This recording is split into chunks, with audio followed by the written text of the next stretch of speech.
Welcome friends. तो कैसे हो आप सब लोग? उम्मीद करता हूँ आप सब लोग मस्त होंगे, ठीक होंगे। ठीक है, तो एसजीडी क्लासेस में आप लोगों का एक बार फिर से बहुत बहुत स्वागत है दोस्तों। जैसा कि आप लोग को मालूम ही है, चाल, दूरी और समय का हम लोगों ने पार्ट 1 कर रखा था।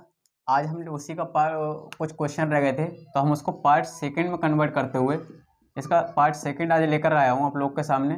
ठीक है, चाल, दूरी और समय का। ठीक है, तो बिना किसी देरी के दोस्तों स्टार्ट करते हैं। आज का अपना ये 14वां टॉपिक है, चाल, दूरी और समय, इसका पार्ट 2।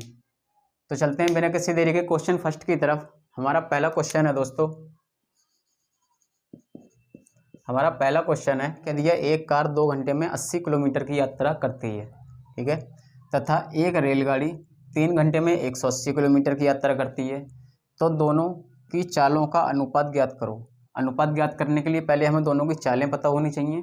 ठीक है, तो चालें पता होने के लिए क्या करेंगे, पहले हम इधर कार का निकालेंगे और इधर हम रेलगाड़ी का निकालेंगे। ठीक है, दोनों की चालों का अनुपात पूछ रहा है, तो चाल निकालने के लिए क्या चाहिए, चाल बराबर दूरी बटे समय होता है। समय 2 घंटे दे रखा है, दूरी 80 किलोमीटर दे रखी है। तो चाल बराबर, कार की चाल बराबर दूरी है 80 किलोमीटर, समय है 2 किलोमीटर। यहीं हम रेलगाड़ी की चाल की बात करेंगे। रेलगाड़ी की चाल बराबर दूरी है 180 किलोमीटर, समय है 3 घंटे। किलोमीटर प्रति घंटा, किलोमीटर प्रति घंटा कोई वैल्यू चेंज नहीं करनी है, सारा कुछ किलोमीटर प्रति घंटा में दिया। और यहाँ पर केवल अनुपात पूछ रहा है, मीटर या मीटर प्रति सेकंड में कुछ नहीं पूछा, या किसी में और किसी में भी नहीं पूछा है, केवल हमें अनुपात ज्ञात करना है। और दोनों सेम है किलोमीटर प्रति घंटा में। ठीक है, यहाँ से इसको काट लेंगे, 290, यहाँ पर आ गया 90। ठीक है, यहाँ से इसको काट लेंगे, 360, 6×18, यहाँ से आ गया 60। ठीक है, अब इसका अनुपात पूछ रहा है। अनुपात पूछने के लिए क्या करेंगे, सीधे से चलो अनुपात लेकर ही चलते हैं। 0 से 0 कट जाएगा, 3 3 9, 3 दूनी 6, इनका अनुपात आएगा 3:6।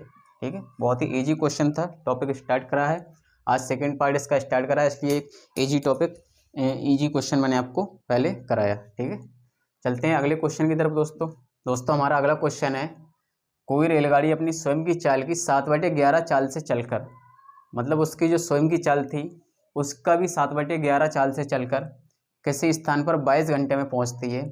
यदि रेलगाड़ी स्वयं की चाल से ही चले तो कितने समय की बचत हो जाएगी। ठीक है, तो इस तरीके के क्वेश्चन को, कोई रेलगाड़ी अपनी स्वयं की चाल से 7/11 चाल से चलकर, रेलगाड़ी की कोई स्वयं की चाल थी लेकिन उस चाल का भी 7/11 से चलकर किसी स्थान पर 22 घंटे में पहुंचती है।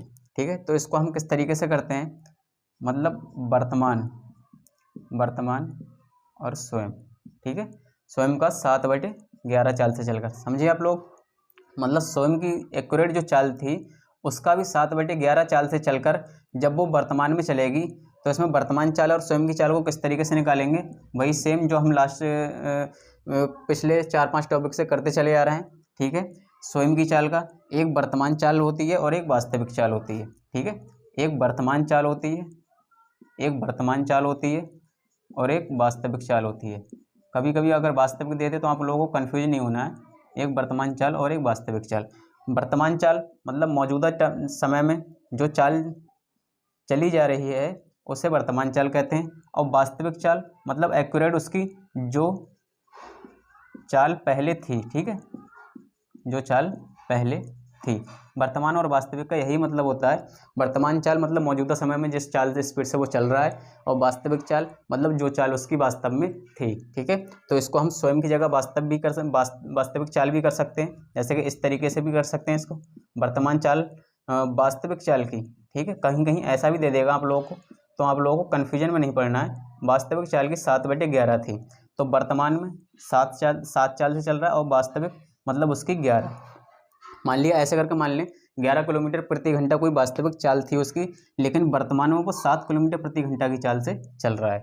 ऐसे इसमें है, चाहे इसको देख लें चाहे इसको देख लें, वर्तमान में वो 7 किलोमीटर प्रति घंटा की चाल से चल रहा है, लेकिन स्वयं की जो चाल थी उसकी, वास्तविक जो चाल थी उसकी, स्वयं की एक्यूरेट चाल थी वो 11 किलोमीटर प्रति घंटा थी। इन दो वर्ड को आपको बहुत केयरफुली ध्यान रखना है, वर्तमान और वास्तविक। ठीक है, क्वेश्चन के हिसाब से हम लोगों ने सेट किया है, कोई रेलगाड़ी अपनी स्वयं की चाल की 7/11 चाल से चलकर, ठीक है, स्वयं की जो चाल थी एक्यूरेट उसकी जो स्वयं की चाल थी उसकी 7/11 चाल से चलकर किसी स्थान में 22 घंटे में पहुँचे, तो वर्तमान में कुछ ना कुछ तो चलती होगी।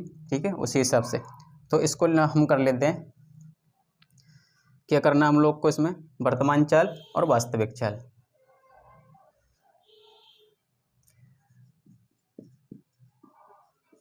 वर्तमान चाल, ठीक है, और एक वास्तविक चाल, यही निकाला था हम लोगों ने।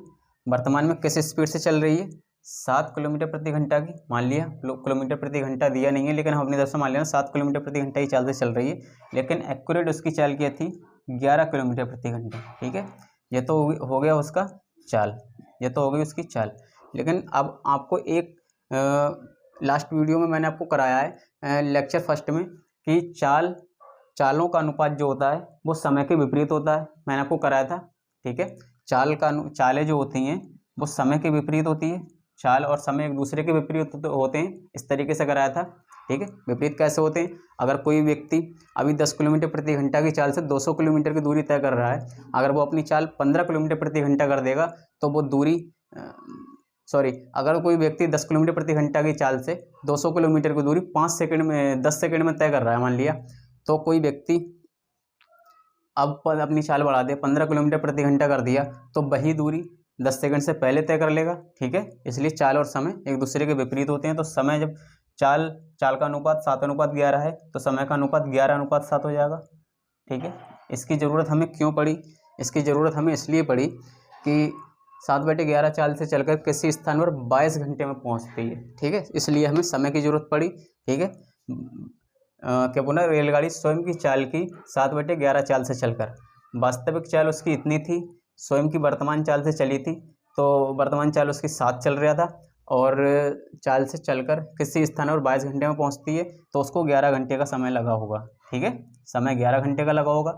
यहाँ समय 11 घंटे का दिया है, यहाँ समय 22 घंटे का दिया है, ठीक है। इसलिए हमने इसे समय और चाल का जो एक दूसरे का विपरीत होते हैं, इसलिए हमें समय की ज़रूरत पड़ी। यहाँ पर 11a कोई अनुपात ले लेते हैं, बराबर है 22 का, तो a बराबर है 2, ठीक है।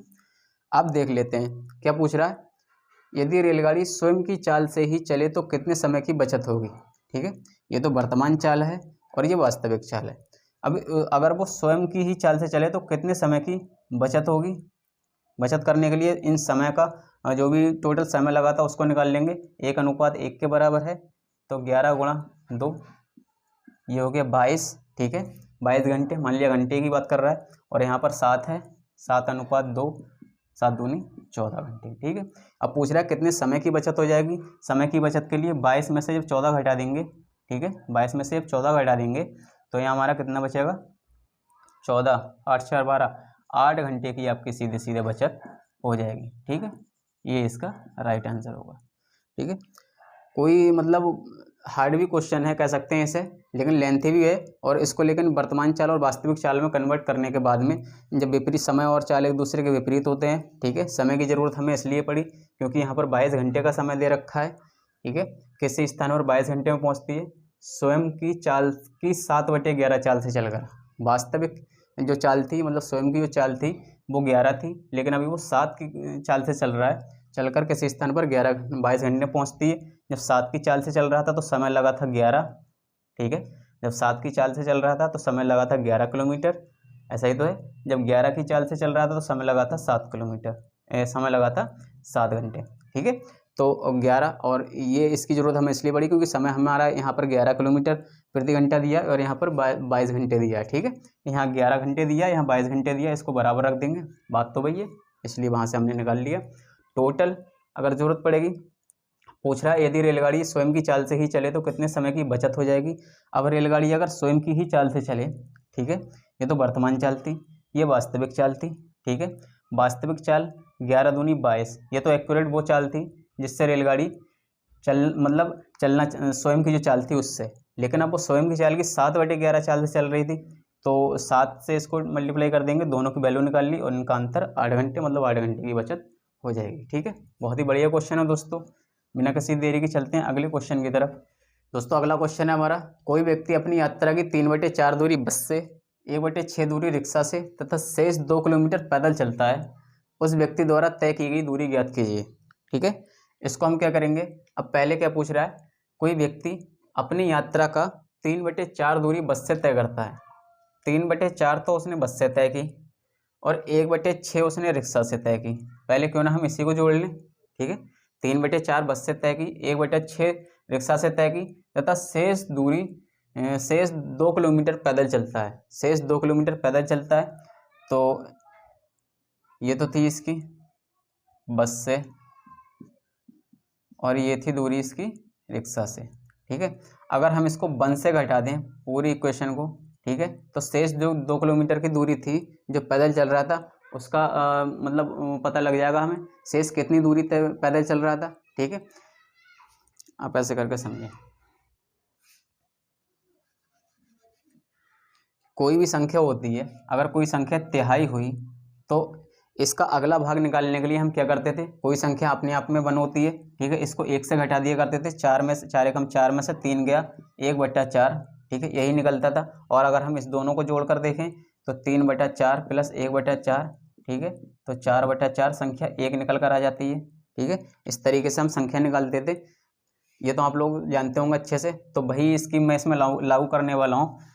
वही इसका पॉइंट, जैसे कि 1/2 किलोमीटर 3/2 दूरी जो है वो बस से तय कर रहा है, प्लस 1/6 दूरी जो है वो रिक्शा से तय कर रहा है। तो शेष 2 किलोमीटर पैदल चल रहा है। तो अगर 1 में से अगर हम इन सारी दूरी को घटा दें तो 2 किलोमीटर के बराबर हो जाएगा, ठीक है।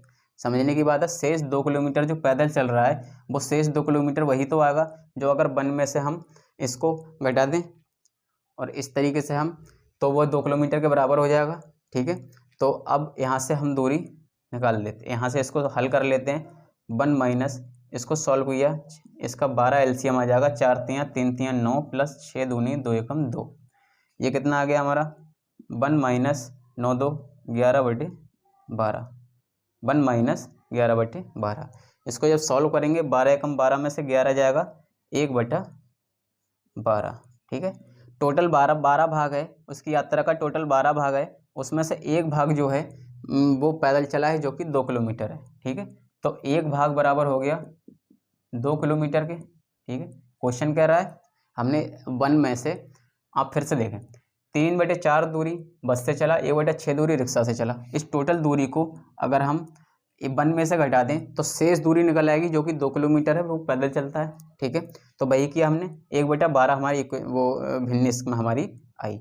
अब इसका मतलब क्या होता है, टोटल दूरी उसकी 12 थी, उसमें से एक भाग वो चला जो कि वो पैदल चला, जो कि क्वेश्चन दे रहा है कि 2 किलोमीटर चला।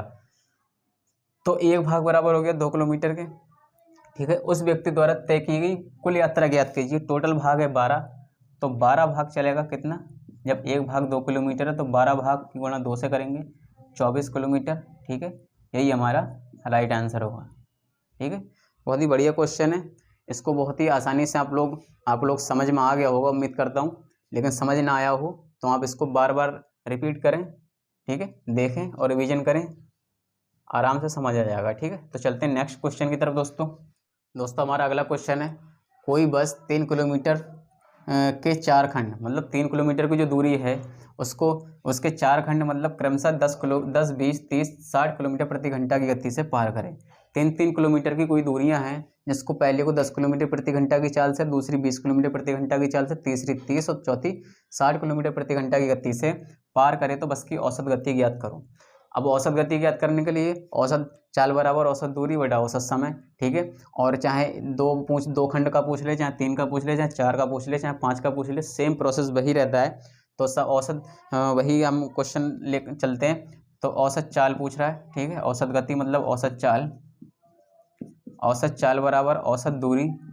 वही दोस्तों जब रिवीजन हो जाएगा इतना कुछ लिखने की जरूरत नहीं होती, सीधा क्वेश्चन स्टार्ट करते हैं और चलते हैं क्वेश्चन की तरफ। सीधा क्वेश्चन पकड़ेंगे और सीधा क्वेश्चन की तरफ चलेंगे, ठीक है। तो आपको इतना सब कुछ करने की जरूरत नहीं होगी। तो औसत दूरी बटा औसत समय, ठीक है। समय कहाँ से निकालेंगे, समय दूरी से और चाल से निकालेंगे। तो समय फर्स्ट निकालेंगे जब, तो पहला 3 किलोमीटर की दूरी है और 10 किलोमीटर प्रति घंटा की चाल दी है। समय बराबर दूरी बटा चाल, दूरी 3 किलोमीटर की है और चाल दी है 10 किलोमीटर, ठीक है। T2 निकालेंगे, दूरी 3 किलोमीटर दी है, चाल 20 किलोमीटर दी है। सबके लिए दूरी समान दी है, तो दूरी 3 किलोमीटर, चाल 30 किलोमीटर। T4 निकालेंगे, चौथा समय, दूरी 3 किलोमीटर, चाल 60 किलोमीटर प्रति घंटा, ठीक है। अब इसको सीधे से कुछ कट रहा है तो काट देंगे, ये नहीं कट रहा, ये नहीं कट रहा, 3 10 30, 3 दूनी 6, यहाँ ये कट गया 1/10, ठीक है, यहाँ ये कट गया 1/20, ठीक। अब हमें समय पता लग गया, तो हम वही सेम प्रोसेस करेंगे। औसत दूरी हमारी कितनी है, 3 किलोमीटर है, 3 किलोमीटर दूरी है, लेकिन 4 भाग में है, तो 3 + 3 + 3 + 3, 4 बार पूछ रहा है, तो औसत दूरी मतलब चारों को जोड़ देंगे, ठीक है। और औसत समय निकालने के लिए हमने निकाल रखा है, औसत समय निकलेगा हमारा 3/10 + 3/20 + 1/10 + 1/20। इसका अगर हम एलसीएम निकालें, ऊपर की दूरी हमारी कितनी आ गई, ऊपर का हमारा आ गया 3 3 9, 3 चौक 12 डिवाइड बाई, अब इसके बटे में जब इसका एलसीएम लेंगे हम तो 20 आ जाएगा। बड़ी संख्या छोटी से कटती हो तो बड़ी संख्या एलसीएम हो जाती है। 10 दूनी 2 तियाँ 6 + 20 एकम 1 तियाँ 3, 10 दूनी 2 एकम 2, 20 एकम 1 एकम 1, ठीक है। तीसरा पद कूद कर ऊपर पहुंच जाता है ऑटोमेटिकली, आपको पता है 12 × 20 डिवाइड बाई 6 3 9, 2 12 1 13, ठीक है। 6 3 9 1 10, 6 3 9 2 11 1 12, 12 आएगा 12, 13 नहीं 12, 6 3 9 1 10 2 12, ठीक। इस 12 से सीधे काट देंगे 12 को, हमारा कितना बचेगा, औसत गति, औसत चाल 20 किलोमीटर प्रति घंटा, ठीक है।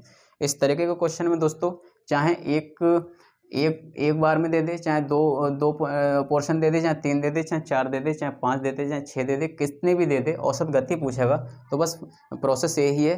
तो उतनी ही बार हमें समय निकालना पड़ेगा, तो सब क्योंकि हमें औसत समय यहाँ हमारे औसत चाल बराबर औसत दूरी बटा औसत समय है, ठीक है। तो समय हमें निकालना पड़ेगा, समय हम इन्हीं खंडों से निकालेंगे। यहाँ 3 किलोमीटर, यहाँ 10 किलोमीटर प्रति घंटा चाल दी है, तो समय निकल जाएगा और उसको उसी फॉर्मेट में सीधा सीक्वेंस में लगाते चले जाएंगे और क्वेश्चन हमारा इजी हो जाएगा। तो चलते हैं नेक्स्ट क्वेश्चन की तरफ दोस्तों। अगला क्वेश्चन है दोस्तों, कोई व्यक्ति अपनी मूल गति के 3/4 गति से चलकर अपने गंतव्य स्थान पर सामान्य समय से 20 मिनट देरी से पहुंचता है, तो उसका सामान्य समय ज्ञात करो, ठीक है। अभी लास्ट या सेकंड थर्ड क्वेश्चन कराया था मैंने, अभी मैंने पहले इससे कराया है उस तरीके का क्वेश्चन वास्तविक चाल का, ठीक है। मूल चाल से इस तरह स्वयं का वास्तविक चाल से ऐसे करके कुछ था, 3/7/11 वो कराया था, सेम वही प्रोसेस है, ठीक है। पूछ रहा है कोई व्यक्ति अपनी मूल गति मतलब सामान्य वास्तविक उसकी जो गति थी, एक्यूरेट जो गति थी, गति के 3/4 गति से चलकर अपने गंतव्य मतलब अपने किसी भी एग्जैक्ट पॉइंट पर पहुंचता है, ठीक है। तो उसी हिसाब से चलेंगे क्वेश्चन को लेकर। मूल गति जब है 3/4 से चल रहा है, मूल गति का 3/4 से चल रहा है, तो उसकी वर्तमान कुछ भी गति होगी, ठीक है। तो वर्तमान जो गति होगी वो मूल गति का 3/4 होगी, तो वर्तमान चाल यहाँ पर 3 हो गई, मूल चाल हमारी वास्तविक चाल एक्यूरेट चाल हमारी 4 होगी, ठीक है। तो उसी को करेंगे, क्या दिया है, मूल कर लिख लें चाहे वास्तविक लिख लें, ठीक है। वास्तविक चाल और वर्तमान चाल मतलब मौजूदा समय में जो चाल वो चल रहा है, ठीक है। वास्तविक चाल उसकी एक्यूरेट चाल क्या थी, 4 थी, ठीक है। वास्तविक उसकी, यहाँ चाल ना लिखें, वास्तविक और वर्तमान लिख लें केवल, नहीं थोड़ा कन्फ्यूजन में पड़ेंगे आगे, ठीक है। वास्तविक और वर्तमान यहाँ लिखें, चाल को यहाँ लिखें, ठीक है। अब ठीक है, वास्तविक चाल उसकी थी 4, लेकिन वर्तमान में वो चल रहा था 3 से। मैंने आपको बताया था चाल और समय एक दूसरे के विपरीत होते हैं। समय की ज़रूरत क्यों पड़ रही है, क्योंकि यहाँ पर 20 मिनट देरी से पहुँचता है, इसलिए हमें समय की ज़रूरत पड़ रही है। तो समय हो जाएगा हमारा वास्तविक समय हो जाएगा हमारा 3, लेकिन वर्तमान समय उसका होगा 4, ठीक है। अब क्या पूछ रहा है, अपने गंतव्य स्थान पर सामान्य समय से 20 मिनट देरी से पहुँचता है। अब सामान्य उसका समय जो था, उसका सामान्य जो वास्तविक समय था 3 मिनट है ना, 3 मिनट उसका जो समय था, उससे क्या पूछ रहा है, सामान्य समय से 20 मिनट देरी से पहुंचता है। तो सामान्य समय उसका 3 मिनट का था, लेकिन वर्तमान में वो चल रहा है, वर्तमान में जो चल रहा है वो सामान्य समय से 20 मिनट देरी से पहुंच रहा है। तो 20 मिनट देरी से इस समय पर चला होगा जब भी तो पहुंचा होगा, ठीक है। ये तो उसका वास्तविक समय है, लेकिन वर्तमान समय में वो जरा सामान्य समय से 20 मिनट देरी से पहुंचा, मतलब जिस समय से वो चल रहा था वास्तविक उसकी जो चाल थी उससे अब जो उस पर चलता तो वो टाइम से पहुंच जाता, ठीक है। लेकिन अब वो जो चल रहा है, अब वो जो वर्तमान में चल रहा है तो उसकी वजह से 20 मिनट देरी से पहुंचा, तो वर्तमान चाल इसकी यही होगी, वर्तमान समय 4 लगा होगा। जब चाल थी उसकी 4:3 थी, तो समय और चाल एक दूसरे के विपरीत होते हैं, तो समय 3:4 हो जाएगा। ठीक है, जब चाल उसका चाल 4:3 थी तो समय उसका 3:4 हो जाएगा, क्योंकि चाल और समय एक दूसरे के विपरीत होते हैं। क्वेश्चन देख रहा है कि अपने गंतव्य पर सामान्य समय से 20 मिनट देरी से पहुंचता है। मैंने आपको हर टॉपिक में कम से कम वो क्वेश्चन कराए होंगे, कम ज़्यादा, ठीक है, कम ज़्यादा, पास फेल, दूरी, ठीक है, अगर दूरी पूछ ले, दूरी और पास, ठीक है, इस तरीके से अगर ये दिए होते हैं, ये सारा कुछ अंतर दर्शाते हैं। ठीक है, ये सारे पॉइंट अंतर दर्शाते हैं। पूछ रहा है पर सामान्य समय से 20 मिनट देरी से पहुंचता है, देरी और पहले, ठीक है, देरी और पहले 20 मिनट देरी से पहुंचता है, तो इनका अंतर क्या होगा, 1 का अंतर होगा। ठीक है, समय का अंतर है, सामान्य समय से 20 मिनट देरी से पहुंच रहा है, जब देरी से पहुंच रहेगा तो अंतर दर्शाएगा। अंतर 4 और 3 में से समय से अंतर निकालेंगे। वर्तमान समय 4 था, वास्तविक समय 3 था, और इसका अंतर जो होगा वो समय के बराबर होगा। ठीक है, तो 1:20। दोस्तों अब तो आपको ये इस मतलब टाइप से क्वेश्चन करना आपको समझ आ जाना चाहिए, और मेरे हिसाब से आ भी गया होगा, क्योंकि मैथ का कोई भी टॉपिक नहीं जिसमें इस पॉइंट पे मैंने आपको क्वेश्चन कराया ना हो। ठीक है, कहीं ना कहीं कोई ना कोई क्वेश्चन फंस जाता है इस पॉइंट पे, कम ज़्यादा दूरी कम, और इस वाले पॉइंट पे जिसमें मैंने कोई क्वेश्चन कहीं ना कहीं आपको कराया ना हो। ठीक है, तो वर्तमान और वास्तविक में कौन सी वर्तमान में कौन सी वास्तविक है, मूल है, ये सारा कुछ आपको अब तक समझ आना चाहिए मेरे हिसाब से। तो ठीक है, चलते हैं। 1 बराबर हुआ 20 के। ठीक है, तो उसका सामान्य समय पूछ रहा है, तो सामान्य समय मतलब उसका वास्तविक समय, तो सामान्य समय उसका पूछ रहा है टोटल, सामान्य समय ये होगा। ठीक है, सामान्य मतलब जो वो वह समय जिससे वो मतलब रेगुलर चलता था। ठीक है, तो वो सामान्य समय पूछ रहा है। 1:20 के, सामान्य समय है हमारा 3 अनुपात, तो 20 3 60, तो ये हो जाएगा कितना मिनट देरी से हो, सामान्य समय 60 मिनट। ठीक है, 60 मिनट। तो इस तरीके से इस क्वेश्चन को सॉल्व करते हैं। बहुत ही अच्छा क्वेश्चन है, और इस तरीके का क्वेश्चन मैंने आपको पहले कराया भी है। बस वास्तविक और वर्तमान का ध्यान रखना है। ठीक है, और यहाँ भी कम ज़्यादा, दूरी और पास में, पास फेल, ठीक है, ऊपर नीचे आगे पीछे ऐसे कुछ आते हैं वर्ड, तो वहाँ अंतर अपने आप ही हो जाता है। तो चलते हैं दोस्तों नेक्स्ट क्वेश्चन की तरफ। अगला क्वेश्चन है, एक आदमी 20 मिनट देरी से चला और अपनी सामान्य गति की 1.5 गति से चलकर कार्यालय समय पर पहुंच गया। मतलब कोई व्यक्ति था जो 20 मिनट की देरी से चला, ठीक है, लेकिन उसकी जो सामान्य गति थी उस गति की उसने गति 1.5 गुना कर दी। 1.5 गुना गति करने के बाद में वो समय पर अपने कार्यालय पहुंच गया।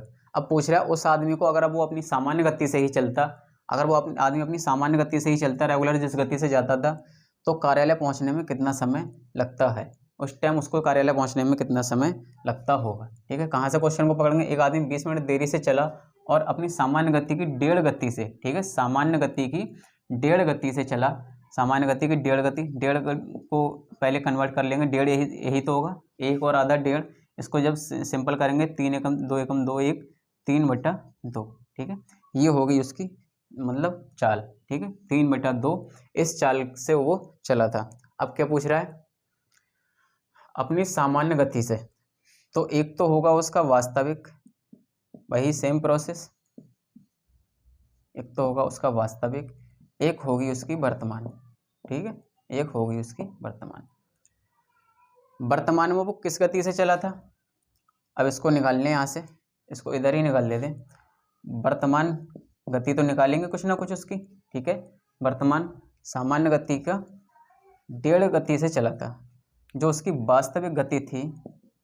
ठीक है, वर्तमान और वास्तविक को आप अच्छे से ध्यान कर लें, नहीं तो इसी में कन्फ्यूजन में पड़ जाते हैं कि क्या इधर रखें क्या इधर रखें, और क्वेश्चन में वैल्यू जब चेंज हो जाती है क्वेश्चन बहुत आसानी से गलत हो जाता है, पता भी नहीं लगता कैसे। ठीक है, तो वर्तमान और वास्तविक को ध्यान रखें। वास्तविक मतलब एक्यूरेट जो गति होती है उसकी, और वर्तमान मतलब उसको छोड़ के अब वर्तमान में किस गति से वो चल रहा है। ठीक है, अब एक आदमी 20 मिनट देरी से चला और अपनी सामान्य गति की 1.5 गति से चला। ठीक है, 1.5 गति से चला, जो सामान्य गति जो थी उसकी वास्तविक गति थी, उसकी 1.5 गति 1.5 बना निकाला था अभी 3/2, 1 सही 1/2, 2 एकम 2 1 3/2, यही तो उसका मतलब हुआ।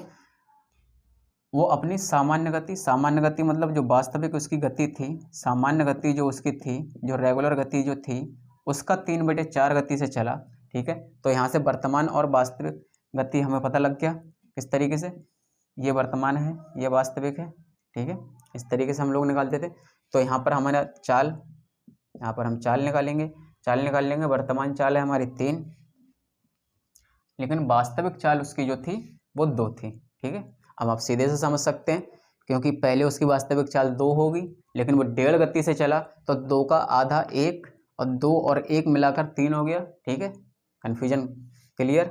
अब उसका समय, अब समय क्यों निकालेंगे, वही प्रोसेस, उस आदमी को अपनी सामान्य गति से चलकर कार्यालय पहुंचने में कितना समय लगता, समय निकालने के लिए इसका चाल और समय एक दूसरे के विपरीत होते हैं, तो इसका वास्तविक समय तो 3 होगा, लेकिन वर्तमान में उसे 2 लगा, ठीक है, वर्तमान में उसे 2 लगा। अब क्या पूछ रहा है, एक आदमी 20 मिनट देरी से चला, ठीक है। जब वो 20 मिनट देरी से चला, वही फिर से प्रोसेस आ गया, वही फिर से प्रोसेस आपका आ गया, 20 मिनट देरी से चला, तो कम ज़्यादा, पास फेल, ठीक है। देरी और पहले सब अंतर को दर्शाते हैं, तो 20 मिनट देरी से चला, तो यहाँ पर जो इनका अंतर होगा इसमें 1 का, तो 1 अनुपात उस 20 मिनट की देरी के बराबर होगा, ठीक है। यही तो मतलब जो वो 20 मिनट देरी से चला था और उसने अपने स्थान पर पहुंचा था 1.5 किलोमीटर मतलब 1.5 गति से चला था, सामान्य गति से, तो उसने वो जो 20 मिनट जो कवर किए थे वो इनके अंतर के बराबर ही होंगे, ठीक है। भैया जो इसका अंतर आया वो 20 मिनट के बराबर होगा, 1 अनुपात 20 के बराबर है। अब पूछ रहा है चलकर कार्यालय पहुंचने में कितना समय लगता है। अब पूछ रहा है तो उस आदमी को अपनी सामान्य गति से चलने में, सामान्य गति मतलब वास्तविक गति से अगर वो चलता तो उसको कार्यालय पहुंचने में कितना समय लगता, तो 3 अनुपात 1 अनुपात है 20 के बराबर, 60, कितना समय लगता, 60 मिनट, ठीक है, मिनट में है, 60 मिनट उसको लगते, और यही इसका राइट आंसर है। अगला क्वेश्चन है दोस्तों, अरुण व भास्कर एक स्थान P से क्रमशः 6 बजे तथा 7:30 बजे चलना प्रारंभ करते हैं तथा दोनों एक ही दिशा में चलते हैं। यदि दोनों की गति 8 किलोमीटर प्रति घंटा व 12 किलोमीटर प्रति घंटा हो तो भास्कर किस समय अरुण से आगे निकलेगा। बहुत ही बढ़िया क्वेश्चन है दोस्तों, इस तरीके का क्वेश्चन अक्सर एग्जाम में पूछता है, ठीक है। तो इसको आपको बहुत ही ध्यान से करना है। अरुण व भास्कर एक स्थान P से क्रमशः 6 बजे और 7:30 बजे चलना प्रारंभ करते हैं और एक ही दिशा में चलते हैं। अरुण चलता है, ठीक है, कितने बजे, 6 बजे, ठीक है। क्या चाल है इसकी, अरुण व भास्कर क्रमशः दोनों एक ही दिशा में चलते हैं 6 बज 7 बजे से। कहते हैं यदि दोनों की गति 8 किलोमीटर प्रति घंटा, अरुण की गति है 8 किलोमीटर प्रति घंटा, ठीक है। अब भास्कर चलना प्रारंभ करता है उसी गति में, उसी दिशा में, इसकी चाल है 12 किलोमीटर प्रति घंटा, ठीक है, 12 किलोमीटर प्रति घंटा, लेकिन ये चलना प्रारंभ करता है 7:30 बजे, ठीक है। बहुत ही आसानी से क्वेश्चन को समझेंगे, धीरे धीरे स्टेप बाय स्टेप। अब अगर आप देखें तो भास्कर किस समय अरुण से आगे निकलेगा, तो भास्कर किस समय अरुण से आगे निकलेगा, तो अगर हम देख लें कि अरुण चला हुआ है हमारा 6 बजे, भास्कर चला है 7:30 बजे।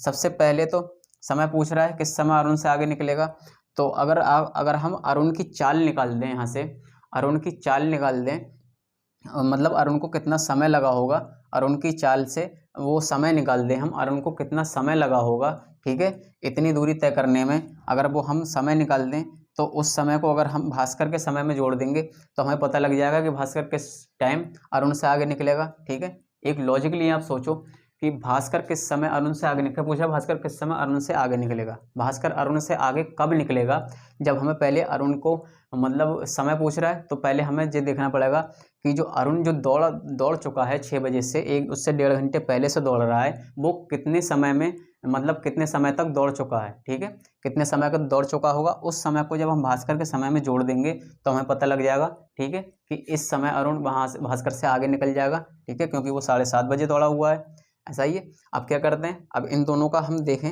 सबसे पहले, बढ़िया क्वेश्चन है दोस्तों, थोड़ा कन्फ्यूजन अगर डाले तो टेंशन नहीं लेना है। तो यहाँ इनका अंतर आया समय का 1.5 घंटे का, ठीक है।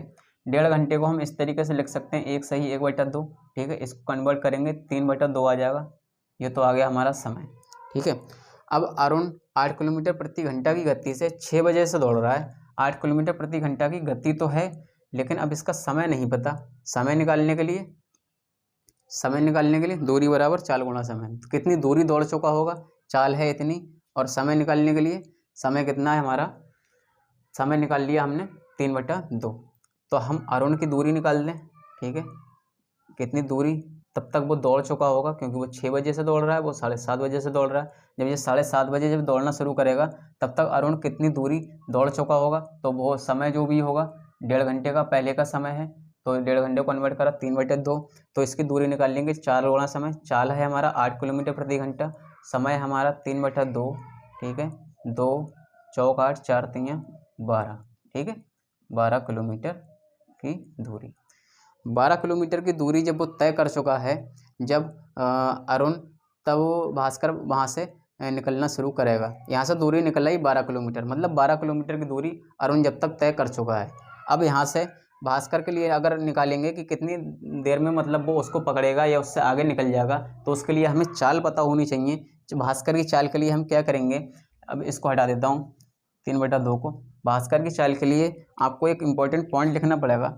जब भी सापेक्ष चाल की बात होती है, ठीक है, एक सापेक्ष चाल होती है, ठीक है, और एक निरपेक्ष चाल होती है। एक सापेक्ष चाल होती है और एक निरपेक्ष चाल होती है। जब भी सापेक्ष चाल होती है मतलब एक ही दिशा में चाल होती है, तो हम उसका अंतर निकालेंगे। उसकी चाल कितनी है, 8 किलोमीटर प्रति घंटा, और उसकी चाल कितनी है, 12 किलोमीटर प्रति घंटा। 12 में से जब 8 घटा देंगे तो 4 किलोमीटर प्रति घंटा पड़ेगी सापेक्ष चाल, ठीक है, मतलब चालों का अंतर।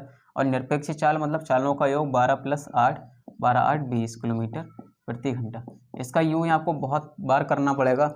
जब मैं आपको अभी इसका अगला टॉपिक ट्रेन से संबंधित क्वेश्चन कराऊंगा, रेलगाड़ी से संबंधित, उसमें सापेक्ष चाल और निरपेक्ष चाल, सापेक्ष और निरपेक्ष कैसे करते हैं। जब हम समान दिशा में दौड़ते हैं, दो व्यक्ति कोई समान दिशा में दौड़ते हैं, ये 4 किलोमीटर प्रति घंटा की गति से दौड़ रहा है, ये 2 किलोमीटर प्रति घंटा की गति से दौड़ रहा है, तो चालों का अंतर हम कैसे निकालेंगे। सापेक्ष चाल के लिए क्या करेंगे, चालों का अंतर, ठीक है, चालों का अंतर, ये आ गया हमारा सापेक्ष चाल। जब कोई व्यक्ति ऐसे दौड़ रहा है, दूसरा व्यक्ति ऐसे दौड़ रहा है, तब वो होती है निरपेक्ष चाल, वो होती है चालों का योग, ठीक है, चालों का योग। सेम यही चीज़ रेलगाड़ी वाले क्वेश्चन में लगती है, लेकिन जब भी हम नाव धारा के क्वेश्चन करते हैं तो ये बिल्कुल जस्ट उल्टा हो जाता है। जब सेम दिशा में बहती हैं तो चालों का योग होता है, जब विपरीत दिशा में बहती हैं चालों का अंतर होता है। वो तो बहरहाल जब टॉपिक कराऊंगा, जब आपको समझाऊंगा अच्छे से, तब आपको क्लियर होगा। लेकिन अभी आप सापेक्ष और निरपेक्ष चाल का याद रखें, थोड़ा ध्यान कर लें इस क्वेश्चन से रिलेटेड, ठीक है। तो यहाँ पर क्या दिया है, जब हम एक ही गति में दौड़ रहे हैं, एक ही दिशा में दोनों दौड़ रहे हैं, एक ही दिशा में, तो सापेक्ष चाल होगी, ठीक है। सापेक्ष चाल निकालने के लिए सापेक्ष चाल होगी, सापेक्ष चाल निकालने के लिए चालों का अंतर, एक चाल है 12, ठीक है, एक चाल है 8, बड़ी में से छोटी हमेशा घटाएंगे, तो 4 किलोमीटर प्रति घंटा, ये निकल कर आई चाल, चालों का अंतर सापेक्ष चाल, ठीक है। सापेक्ष चाल इसलिए निकाली क्योंकि अब ये दूरी तो पता लग गई कि 12 किलोमीटर की उन लोगों को दूरी तय करनी है। एक की चाल 8 किलोमीटर है, एक की चाल 12 किलोमीटर है, तो अंतर हम कैसे निकालें, क्योंकि हमें चाल पता होना चाहिए। तो एक ही दिशा में दौड़ रहे हैं तो चालों का अंतर 4 किलोमीटर प्रति घंटा। अब क्या दे रखा है, दूरी कितनी दे रखी है। अब यहाँ से हम समय निकाल देंगे, ठीक है, अब यहाँ से हम समय निकाल देंगे, मतलब ये तो पहले तो इसका समय लगाया था हमने टोटल दूरी ज्ञात करने के लिए, ठीक है, 1.5 घंटे का। अब वो समय निकालना पड़ेगा हमें जिस समय भास्कर जो होगा अरुण को पीछे छोड़ेगा, मतलब अरुण से आगे निकलेगा, ठीक है। वो समय निकालने के लिए समय बराबर दूरी बटा चाल, ठीक है, समय बराबर दूरी बटा चाल। टोटल दूरी निकाल ली हमने 12 किलोमीटर, और चाल हमारी कितनी निकल कर आई है, 4, सापेक्ष चाल 4 × 3 = 12 घंटे में है, इसमें दिया किलोमीटर प्रति घंटा, 12 घंटे, ठीक है। अब इस समय को हमें क्या करना होगा, भास्कर के टाइमिंग में जोड़ देना होगा, मतलब 7:30 बजे भास्कर चला था, प्लस का 3 घंटे उसमें और जोड़ देंगे, तो 10 घंटा, मतलब 10:30 बजे वो अरुण से आगे निकलेगा, जो कि हमारा राइट आंसर होगा, ठीक है। बढ़िया क्वेश्चन है, इसको एक बार रिपीट कर देता हूँ। अरुण और भास्कर एक स्थान पी से क्रमशः 6 बजे और 7:30 बजे चलना प्रारंभ करते हैं। दोस्तों, चलना प्रारंभ करते हैं, दोनों एक ही दिशा में दौड़ते हैं। जब दोनों एक ही दिशा में दौड़ते हैं तो उसको सापेक्ष चाल बोला जाता है, ठीक है, और सापेक्ष चाल बराबर होता है चालों का अंतर। यदि दोनों की गति 8 किलोमीटर प्रति घंटा, 12 किलोमीटर प्रति घंटा, भास्कर किस समय अरुण से आगे निकलेगा, ठीक है। अरुण से आगे जब ही निकलेगा जब पता लगेगा कि अरुण अब तक कितनी दूरी तय कर चुका है, ठीक है। तो अरुण के लिए हमने दूरी निकाल दी, ठीक है। दूरी निकालेंगे चाल गुणा समय, और उनकी चाल है चाल है 8 किलोमीटर प्रति घंटा, और दूरी निकाली है। समय कहाँ से निकालेंगे, समय यहाँ से कन्वर्ट होगा, जैसे कि भास्कर चला है 7:30 बजे, अरुण चला है 6 बजे, तो इनका बीच का अंतर 1.5 घंटे का है। 1.5 घंटा मतलब 3/2, यहाँ से 12 किलोमीटर की दूरी निकाल दी। ठीक है। अब क्या पूछ रहा है कि भास्कर अरुण से किस टाइम आगे निकलेगा, तो भास्कर अरुण से इस टाइम आगे निकलेगा, तो मतलब समय पूछ रहा है, समय बराबर दूरी बट्टा चाल। टोटल दूरी हमने निकाल दी है 12 किलोमीटर, मतलब जितनी दूरी भास्कर जब तक चल चुका है 12 किलोमीटर। ठीक है। 12 किलोमीटर की टोटल दूरी निकाल दी है, और समय निकालने के लिए सापेक्ष चाल है, एक ही दिशा में चालें हैं दोनों, तो चालों का अंतर होता है। चालों का अंतर आया 4, तो इसको दूरी बटा चाल इसको कर दिया 3 घंटे का समय आ गया। वो 3 घंटे के बाद में ठीक है इसे पकड़ लेगा, और वही टाइम होगा, कोई मिनट पॉइंट सेकंड का कुछ भी, जो उससे आगे निकल जाएगा। ठीक है। वही 3 घंटे के बाद, मतलब 7:30 बजे तो वो दौड़ना शुरू किया था भास्कर ने, और 3 घंटे के बाद उसे पकड़ लेगा। 7:30 और 3 10 30, तो मतलब एक्यूरेट ही वैल्यू उसमें एग्जामिनर देता है, ऐसा नहीं देता है 10:31 ठीक है, या 32 मिनट या कुछ सेकेंड, तो एक्यूरेट वैल्यू वही आप सोचें कि 7:30 बजे वो भागा है, 3 घंटे के बाद उसे पकड़ लेगा तो 10:30 बज जाएंगे। ठीक है। तो वही कोई एग्जैक्ट सब वैल्यू होगी उसमें, जो कुछ पॉइंटों का समय होगा या मिनटों का समय होगा, जो उसको पीछे छोड़ देगा, उससे आगे निकल जाएगा, लेकिन उससे कोई मतलब नहीं होता, एग्जैक्ट वैल्यू हम निकालते हैं। ठीक है। तो इसी के साथ दोस्तों चाल, समय और दूरी का ये टॉपिक हमारा कंप्लीट होता है, और इसी के साथ मिलते हैं अब इसके नेक्स्ट लेक्चर में। रेलगाड़ी से संबंधित क्वेश्चन कराऊंगा दोस्तों। ठीक है। मैं वो उसमें भी चाल, समय, दूरी ही पूछता है लगभग, लेकिन वो टॉपिक अलग से दिया हुआ है, इसलिए मैं उसको अलग से कराऊंगा। उसके बाद आपको कराऊंगा नाव धारा के कुछ टॉपिक भी हैं, नाव धारा का एक टॉपिक है, वो भी इसी से रिलेटेड है, उसको भी मैं अलग से कराऊंगा आपको। ठीक है। तो आपका टोटल रिवीजन होता चला जाएगा, क्योंकि इस पे क्वेश्चन भी उसमें आते हैं, रेलगाड़ी में, नाव धारा में भी आते हैं। ठीक है। तो जब टॉपिक ही अलग से कराऊंगा तो बिल्कुल सही तरीके से फिर से बेसिक से कराऊंगा, तो आपको सारा कुछ क्लियर आपके जितने भी डॉट होंगे वो सारे डॉट क्लियर होते चले जाएंगे। ठीक है।